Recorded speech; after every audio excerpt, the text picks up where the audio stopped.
Tak skal I have, fordi I har trukket en dag ud af jeres kalender på den her fælles dagsorden at skabe vækst i Danmark.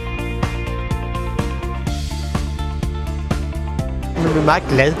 Man kommer på sådan en grå efterårsdag med småregn, og så kommer ind i det her Eldorado af unge mennesker, som er kreative, som præsenterer deres idéer med stor entusiasme, så bliver man rent faktisk dybt glad endda. Det er en glæde at være til sådan et arrangement her, hvor man virkelig mærker, at folk de prøver på at pitche på deres idéer og blive dygtige og suge til sig.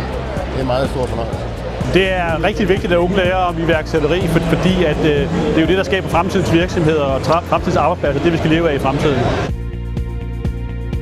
Hvis de lærer iværksætteri på nuværende tidspunkt, jamen, så vil de gå ud og lave nye virksomheder og være i stand til at bringe vores samfund videre.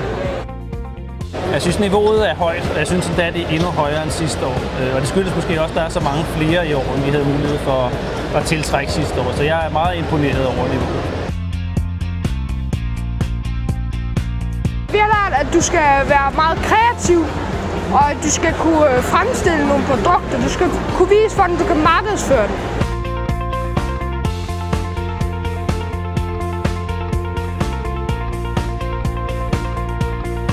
Det er super fedt at prøve, og det er en skidegod konkurrence at være med i.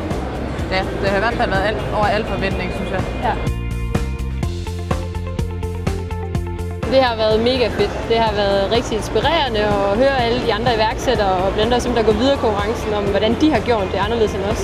Det har faktisk lært rigtig meget, altså det har været vildt fedt. Så har det været sjovt at snakke med en masse forskellige mennesker, altså lige fra 8. klasser til ældre damer, der har en mening om vores produkter, og det er jo bare vildt spændende at få noget respons på det.